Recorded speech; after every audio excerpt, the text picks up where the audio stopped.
Selamat malam, di sini saya Rizka Natalia Putri dari 12 IPS akan menjelaskan tentang G30S PKI. Berikut ada poin-poin penting yang akan saya sampaikan sebelum melanjut ke materi. Ini adalah poin-poin yang akan saya sampaikan, yaitu apa itu peristiwa G30S PKI, latar belakang terjadinya G30S PKI, kronologi pemberontakan G30S PKI, dan kronologi penumpasan G30S PKI.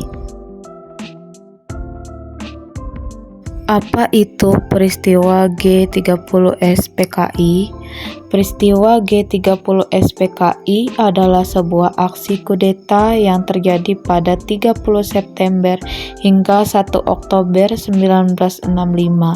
Aksi pemberontakan selama 2 hari 1 malam itu diperingati setiap tahun tanggal 1 Oktober sebagai Hari Kesaktian Pancasila. Gerakan pemberontakan tersebut dipimpin oleh D.N. Aidit yang saat itu menjabat Ketua Partai Komunis Indonesia. Peristiwa ini juga menyebabkan gugurnya 6 jenderal dan 1 perwira menengah TNI AD serta pergolakan sosial yang hebat. Selain itu, juga menyebabkan kematian lebih 500 juta orang dan terdiskriminasi. Peristiwa G30S PKI menjatuhkan Soekarno dan menandai mulai berkuasa Orde Baru di bawah pimpinan Soeharto. Latar belakang terjadinya G30S PKI. Peristiwa G30S yang dilakukan oleh PKI bertujuan untuk menggulingkan Presiden Soekarno sekaligus mengubah ideologi negara. PKI ingin mengubah ideologi Pancasila menjadi negara komunis. PKI saat itu merupakan salah satu partai terbesar di Indonesia dengan menepati posisi keempat pada pemilu tahun 1955. Posisi PKI semakin kuat dengan gencar melakukan mobilisasi massa dan dukungan Soekarno. Selain itu, PKI juga terus-terusan menyasar TNI dan menuduh bahwa para jenderal sedang mempersiapkan kudeta. PKI juga mendukung petani dan buruh dipersenjatai.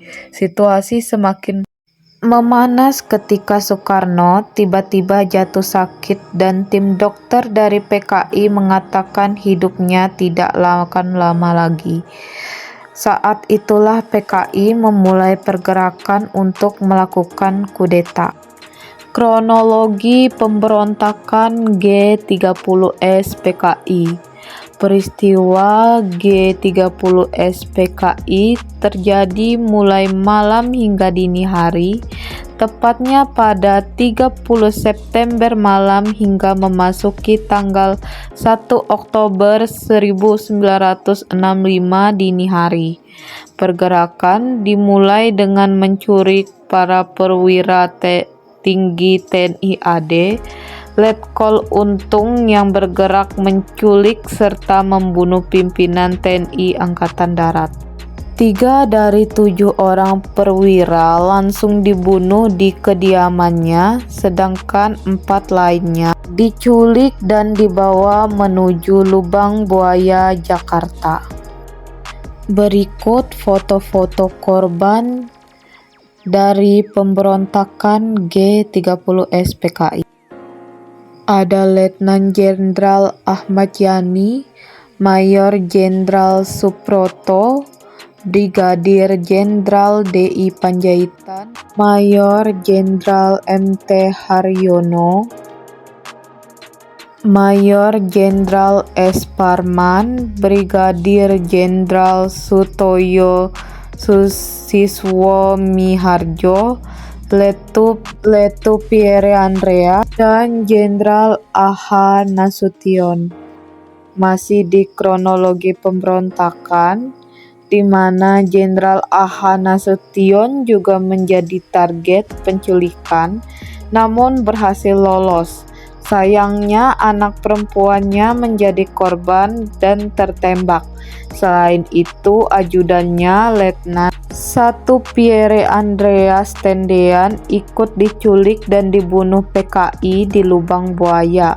Selain di Jakarta, PKI juga melakukan pemberontakan di wilayah lain yang memakan korban TNI AD. Tokoh yang menjadi korban PKI di Yogyakarta adalah Letnan Kolonel Sugiono dan Kolonel Katamso.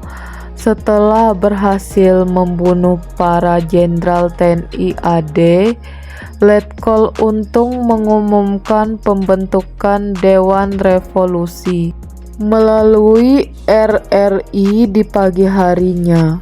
Pengumuman itu pun menimbulkan kebingungan masyarakat dan ketegangan politik. Kronologi penumpasan G30S PKI. Pengumuman pembentukan Dewan Revolusi itu disertai pendudukan markas TNI AD di Jakarta dan di Jogja oleh PKI. Mayor Jenderal Soeharto yang saat itu menjabat sebagai Panglima Komando Strategis Angkatan Darat atau Pangkostrat berinisiatif mengambil alih pimpinan TNI AD untuk menindaklanjuti pemberontakan tersebut. Langkah penumpasan dimulai dari tanggal 1 Oktober 1965 dengan menetralisir pasukan yang ada di lapangan Merdeka. Dilanjutkan Kolonel Sarwo Edi Wibowo yang merebut kembali gedung RRI dan pusat telekomunikasi pada malam harinya. Soeharto mengumumkan bahwa telah terjadi perebutan kekuasaan oleh PKI, sekaligus mengumumkan bahwa Presiden Soekarno dan Jenderal A.H. Nasution dalam keadaan selamat. Operasi penumpasan dilanjutkan pada 2 Oktober ke wilayah Halim Perdana Kusuma yang dijadikan base camp oleh pasukan G30S. Pada tanggal yang sama, ditemukan lokasi jenazah para perwira di sebuah lubang sumur tua yang ditanami pohon pisang di atasnya.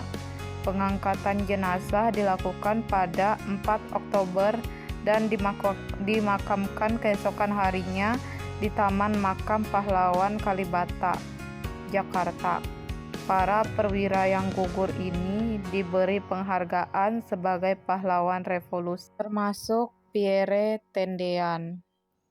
Berikut adalah contoh rekaan peristiwa G30S PKI atau penangkapan para perwira. Kesimpulan yang dapat diambil adalah bahwa peristiwa ini mengingatkan kita mengenai pentingnya demokrasi dan HAM karena melibatkan penangkapan dan pembunuhan sejumlah individu tanpa proses hukum yang adil. Ini menunjukkan bahwa perlindungan HAM dan sistem demokrasi penting untuk mencegah penyalahgunaan kekuasaan dan kekerasan politik. Sekian video presentasi dari saya. Jika ada salah kata atau kata yang kurang berkenan, saya mohon maaf.